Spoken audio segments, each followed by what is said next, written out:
I think when you're a hyper independent person, you're so used to controlling everything about you and the things that directly affect you that you leave very little room for others to contribute. And while you're looking at it from the perspective of prioritizing yourself, your control spills over into taking care of everyone else too. Every now and then, you take inventory and you feel like no one is showing up for you, refilling your tank, or listening to your cries for help. But when you're honest with yourself, you realize that you've pushed away some help and maybe even implied that no one can actually do anything to help you.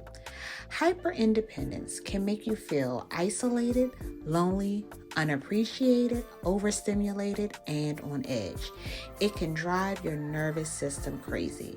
I've learned that in my season of vulnerability and lack, by default, I've allowed others to show up for me and fill in my blanks. And it feels, well, different. In today's video, let's talk about how your weaknesses can help others become stronger and how their strength can help you.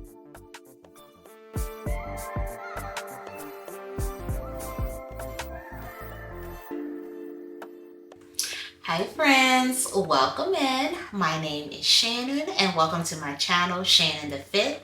We discuss all things womanhood here. So from wellness to lifestyle to motherhood and career, we talk about it here. So if you're interested in those types of discussions and the things that I'm learning along the way as I pivot my entire life, then come on in, have a seat, and let's talk. It's kind of cold in here. I am in my shed slash workshop, and there's a long story behind this. If you already know me, then you know the story behind this space, and if you don't know me, one day I'll talk about it and how it's relevant to one of my pivots. But for right now, I definitely want to discuss the topic of today's video, which is how my weaknesses have allowed others to be strong for me. If you've found this video, then you're either in the middle of a pivot, the beginning, the middle, the end, wherever you are in your pivot adventure, or you know someone who's going through it, or you're just interested in learning about the pivot. But for me, what I'm going through right now has made me weak in so many ways. But surprisingly, my weakness has allowed others to be stronger for themselves and for me. I am a self-diagnosed hyper independent person. Maybe even my therapist has diagnosed me as that, but I'm a hyper independent person. Like, I'm always saying, I got it, I'll do it, I'll handle it, it's on me. And it has served me in some aspects of my life, and it has created deficits in others. But in this video, I'm going to talk about how now my hyper independence has taken a back seat, not because I asked it to, but because of the point that I am at in my life, and how God is shifting and redirecting me that forces my hyper independence to take a back seat. And some of the ways that people have been stronger because my hyper independence has come down several notches, and how they're not just using that strength for themselves, it is impacting me in the most positive and beautiful way. So I have a couple of areas where it has shown up, other strengths have shown up in my life, and I'm going to talk about them here. So I have notes on my phone to kind of talk about the different areas.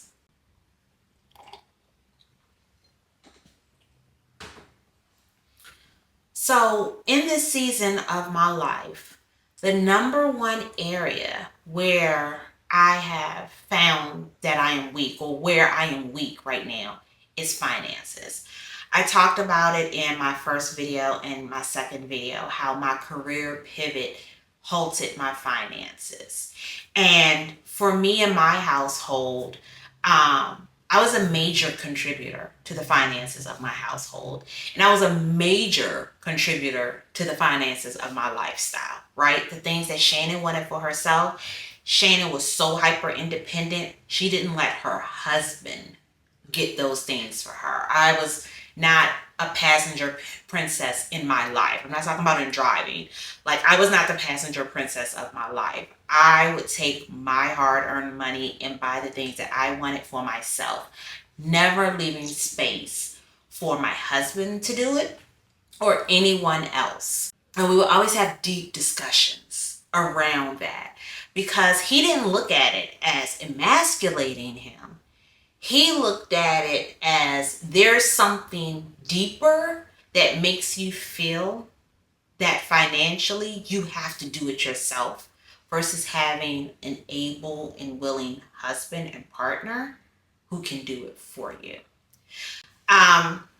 I've also found financially, I have 4 sons who live at home. They range from the ages of 14 and 21. My oldest 2 are 21 and 19. They both have jobs. They both have their own money. And even my 16-year-old has a job now. But what I have found in my financial weakness is that these boys who did not mind mom spending her coin on them, who did not understand the concept of a budget or savings or why I said no to these things and yes to these purchases. They had no concept of that, no matter how much I was drilling it into them. They used to call me, what was the nickname they called me? I don't know if it was, they said mom meant made of money, right? Because I was transparent with them about the money that my business made for the purpose of entrepreneurial lessons, to try to give them insight of what a business owner's finances look like and all those things. And what they summarized it as was, mom is made of money. So she can pay for everything. She can cover everything.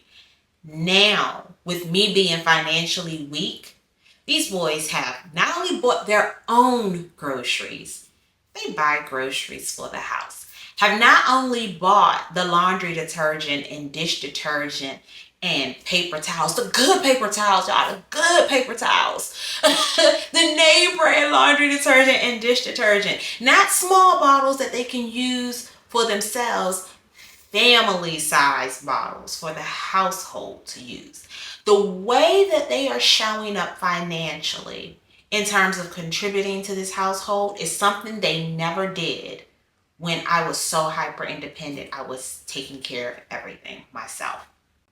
They never asked questions. They just stepped up and did it. And they did it without me reminding them or asking them. They have savings accounts. They have investing accounts now. They take care of things for the house. It blows my mind. My hyper independence was hindering them from showing up to be financially strong. And in that hindrance, not only was I reducing their capacity to be financially strong for themselves, they couldn't contribute to me. They wouldn't contribute to me. Now, everyone is looking around and saying, how do we take care of this household? And what can we do for mom? I could almost cry saying that.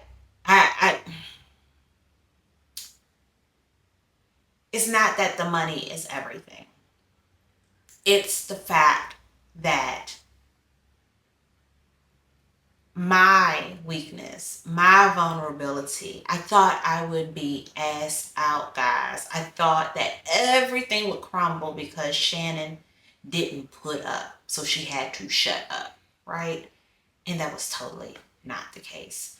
So again, my weakness made them strong and their strength applied to me.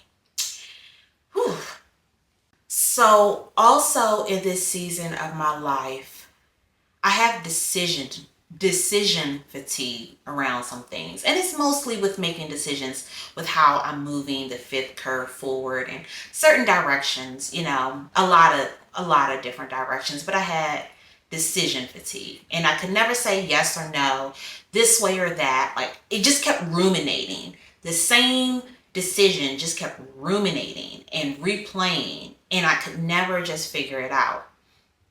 What I've learned in this season is, Shannon, don't put it at someone else's feet. Put it on their table and just be like, knowing what you know with the information that you have, what would you do? Or knowing how you know me and what my goals are and what my needs are, what would you do? Right? When I defer it to someone else and refer it to someone else, they make the decision. My weakness in making decisions right now allows other people to feel confident in making a decision. They're using educated guesses. They're using what they know about me. They're using what they know about the industry, about different spaces that I'm in. And they're saying, Shannon, based on what I know, here's what I think you should do. Right? And I'm only taking the things that I'm struggling with decisions with to trusted people. You can't listen to every Joe Blow on the street, right? But my trust circle, or my circle of trust, those people, right, are guiding me in the areas where I am struggling or have decision fatigue. I can take it off of my plate and put it on someone else's, and they're like, oh, yeah, no problem, Shannon. I'll help guide you. I'll advise you. I'll support you in this way. My hyper independence before didn't even give space for people to be like, the way I think of things, or what I would like for you to consider. Never left room for it. Shannon will figure it out. And that's on me. That's the position I was putting myself in by being hyper independent. Oh, this one's big. I need to sip my tea for this one. Okay. In the beginning of this pivot, I was spiritually weak, right? I had no clue why things were happening the way they were happening and why I felt the way I felt. Like I knew cause and effect. This business has dried up and changed, and it is affecting your finances.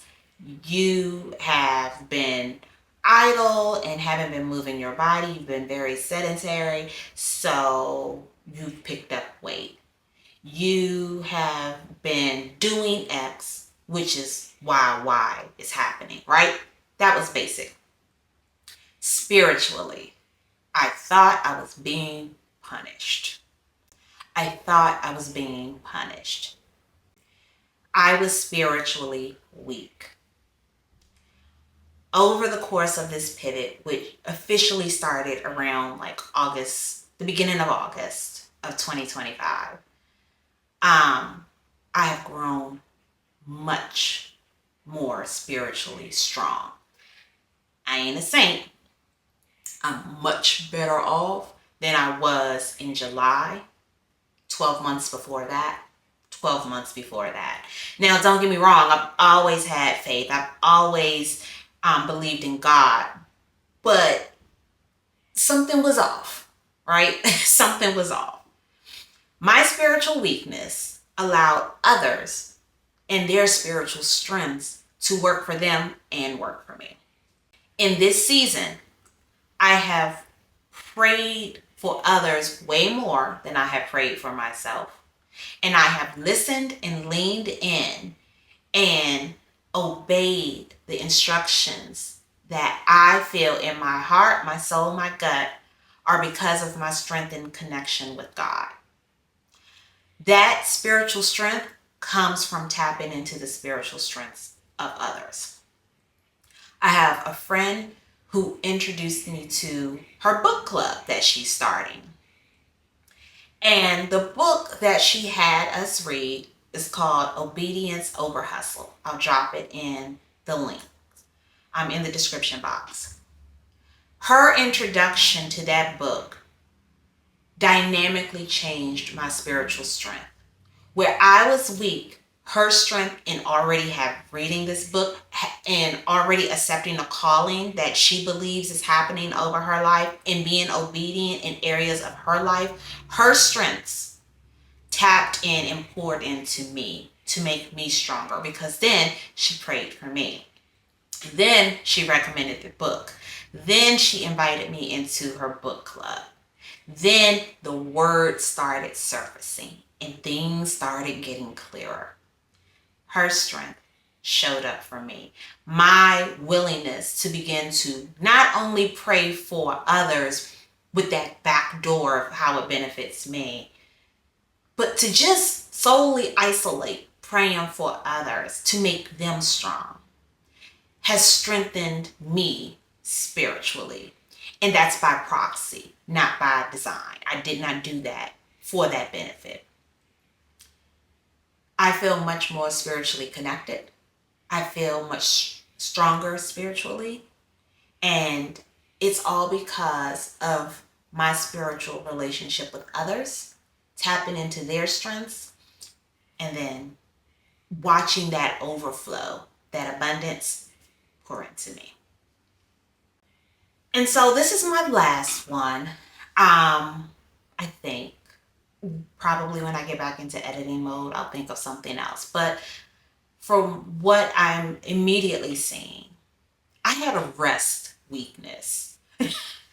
So I've always been a really bad sleeper. I don't know where that comes from, but I'm just not good at sleep. Sleep comes easy to me. I can fall asleep. I can't stay asleep. And my hyper independence almost wouldn't let me sleep, right? It was this constant FOMO, but also this constant, if I'm not up and alert to do it, it's never going to get done. That feeling. Or if I'm not up and alert to do it, I won't be able to tell other people that it needs to be done. Like, I needed to be the watchdog, right? So that meant that I could not rest. And so I have been rest weak. And so in speaking up now and saying, I'm tired or I need rest, it is sending a signal to the people around me that y'all need to step it up and figure it out, but you also need to respect Shannon's retreat. Like, whatever you need to do that still might involve Shannon in some type of way, do not alert Shannon. Let her rest. That signal allows me to recuperate. It refreshes me. It revitalizes me simply by signaling I am tired and I need rest. And I don't think I gave people the impression that I needed rest.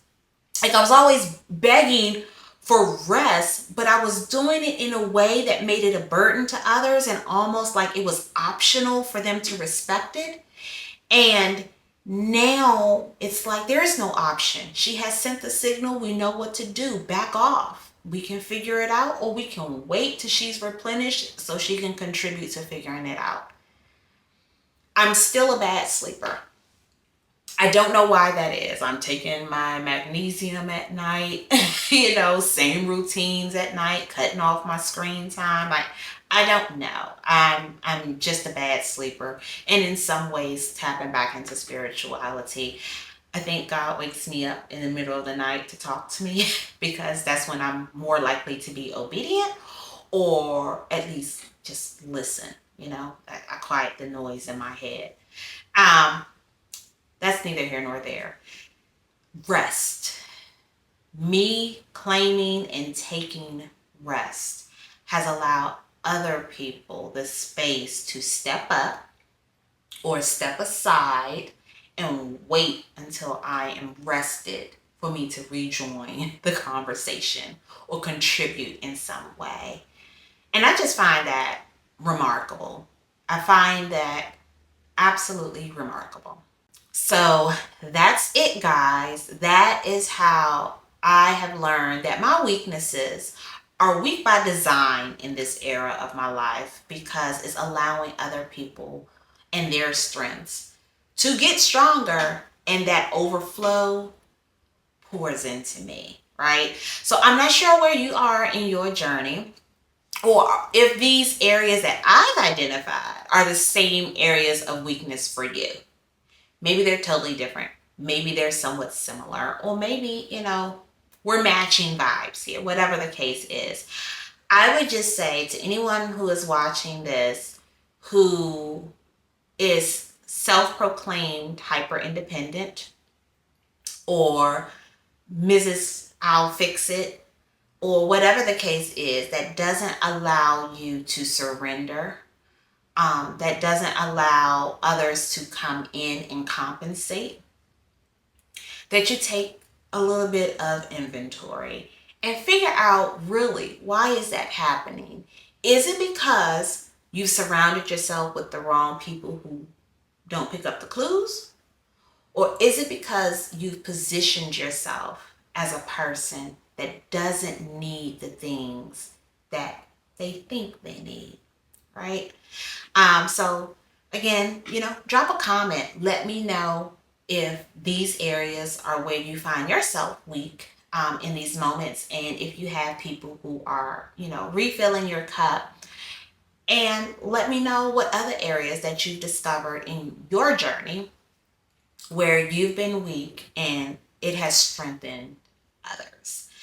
Thank you again for tuning into this video. Again, do all the things. Like, comment, subscribe. And if this video has given you any value, or you think other people could find value in it, share. Share. Let's do something with these numbers. Let's go somewhere with these numbers. But more importantly, let's help people as women, especially as they pivot throughout their lives. So I will see you in the next video. Bye.